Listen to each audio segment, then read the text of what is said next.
Yo, salut les cœurs de cerise.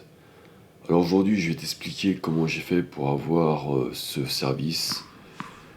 Parce que la plupart du temps, quand je fais des matchs, quand je finis, que je perde, que je gagne, l'adversaire vient me voir et me dit comment t'as fait pour avoir ce service. Donc je lui dis simplement, je me suis entraîné, tu vois. Et là, il me dit, t'es du genre, il fait une tête du genre, ouais, mais explique en détail, tu vois. Donc voilà, je me suis dit que je vais faire une petite vidéo pour expliquer comment j'ai fait pour avoir ce service. Premièrement, la première année, comme je n'avais pas beaucoup de partenaires et que je pouvais jouer essentiellement entre midi et 2, j'ai pris l'habitude de jouer seul et de ne faire que des services.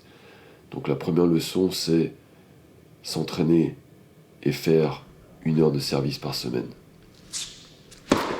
La deuxième leçon, c'est que j'ai adopté une philosophie que j'ai non seulement dans le tennis, mais dans toutes les autres activités, dans tous les autres domaines. C'est-à-dire que pour apprendre, j'apprends avec le maître. Donc par exemple, je me suis mise aussi à la peinture dernièrement en même temps que le tennis, et j'ai pris l'habitude d'apprendre directement auprès des maîtres. Et donc pour apprendre à servir, je me suis tout simplement connecté avec des grands serveurs. Donc voilà, j'ai pas eu l'occasion de leur parler, mais je suis allé les voir. Donc j'ai pris des billets pour le Rolex Paris Masters, pour des tournois comme par exemple celui de Lyon, et j'ai pris le temps d'observer des grands serveurs. Tu vois, j'ai pu voir Félix Auger-Aliassime, Jacques Draper, Sinner, Medvedev, voilà, j'en passe. Donc, premièrement, deuxièmement plutôt, observer les meilleurs serveurs. Troisièmement, j'ai passé aussi beaucoup de temps à me filmer. Donc ça, c'est quelque chose de très important et je trouve ça aberrant qu'il n'y ait pas justement de l'analyse vidéo dans les cours, que ce soit collectif ou privé, du moins dans les cours normaux. Je sais que ça existe dans les grands clubs, voilà, avec des professionnels, mais même pour des amateurs, je pense que c'est important. Et comme je me filme, je peux voir tous mes défauts.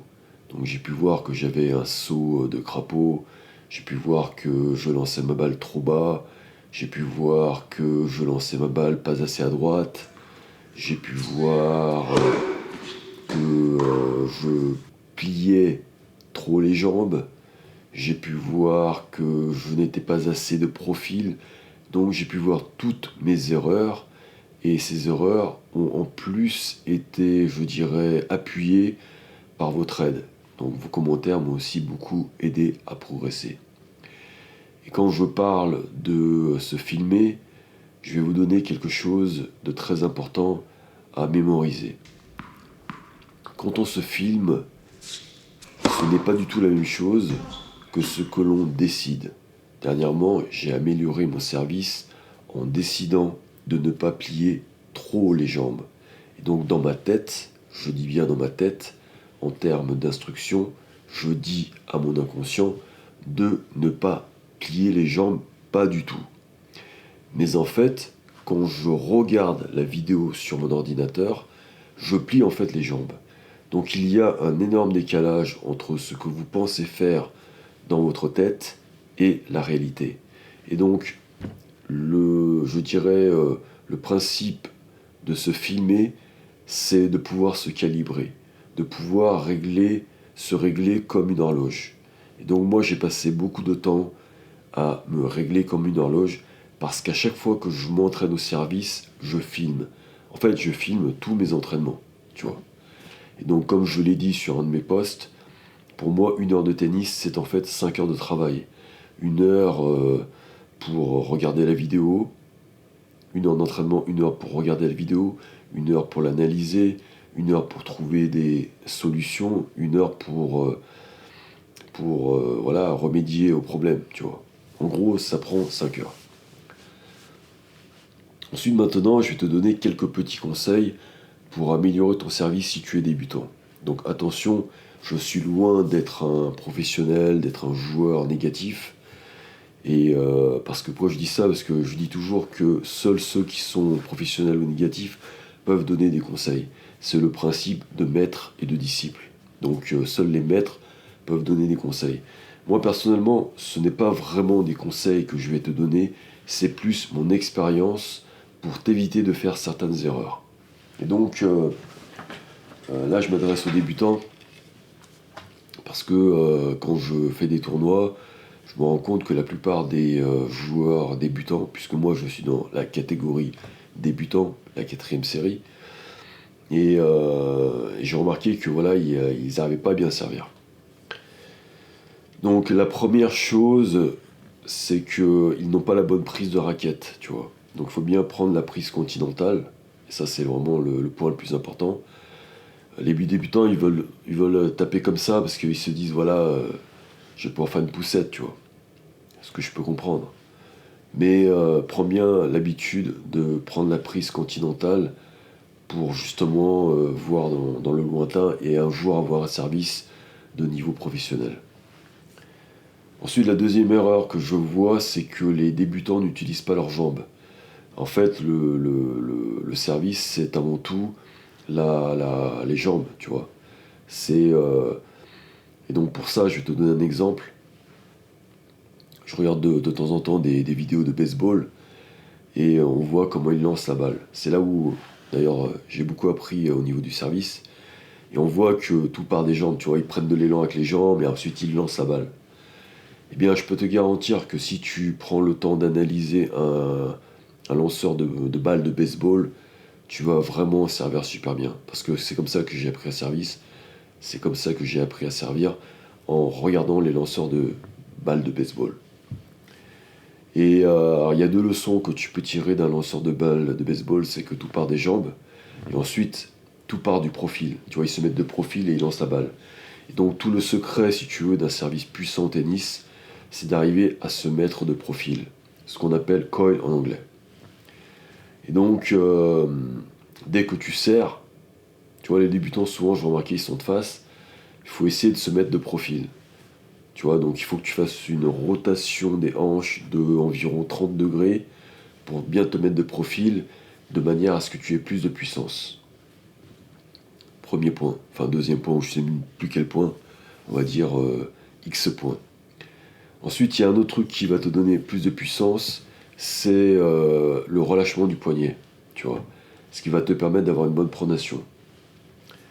Donc pour ça, faut pas serrer la raquette. Et donc je vais te donner un petit truc pour éviter de serrer trop la raquette, c'est de faire comme Nick Kyrgios, c'est-à-dire de la tenir à la verticale comme ça pendant que tu frappes la balle. Comme ça, pendant ce temps-là, ta raquette, ta main, elle est relâchée et tu vas pas avoir envie de serrer la raquette.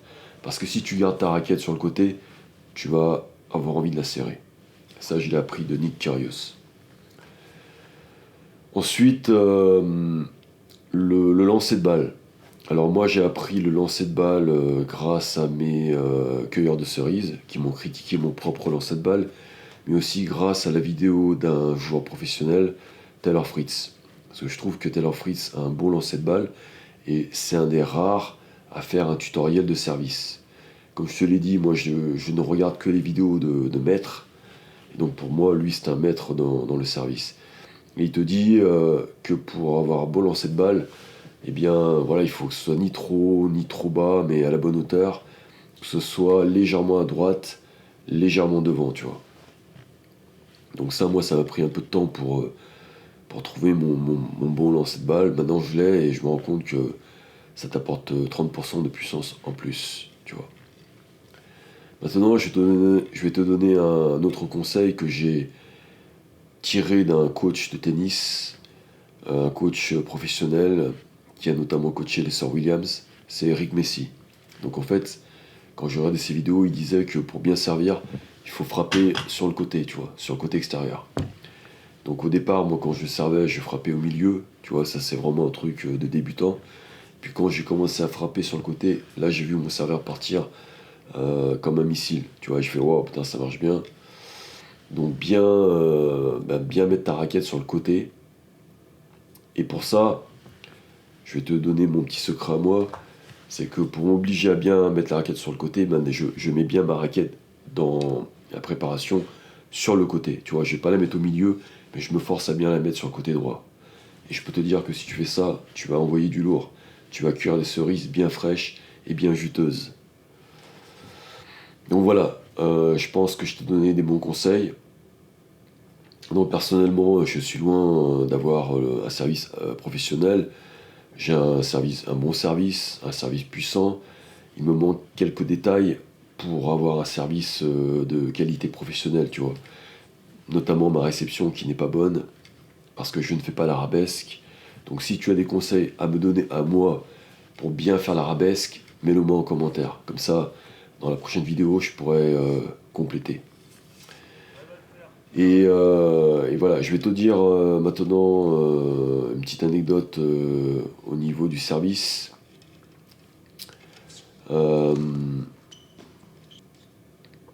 En fait, non, j'avais envie d'en dire une, mais je suis un peu saoulé en fait, parce que en réalité, je vais te dire la vérité, j'avais déjà fait une longue vidéo, tu vois, d'au moins 30 minutes, mais j'ai oublié d'appuyer sur le bouton REC. Du coup, j'ai trop le seum et je me suis dit, bon, je vais quand même la faire, mais rapidos, tu vois. Donc désolé, l'autre était beaucoup mieux, tu vois, j'avais pris une demi-heure pour te raconter des anecdotes et tout. Mais voilà, du coup, là maintenant, là je l'ai refaite, tu vois, donc c'est plus pareil. Il n'y a plus la spontanéité, donc laisse tomber. Je me dis, bon, je vais quand même la faire par principe, tu vois. Donc d'ici là, mon frère, désolé, je suis vraiment désolé, hein. Mais on va rester sur une note positive et on va se souhaiter au revoir. Donc d'ici là, mon frère, je te souhaite de cueillir des cerises bien fraîches et bien juteuses. Allez, ciao, ciao. Bye, bye.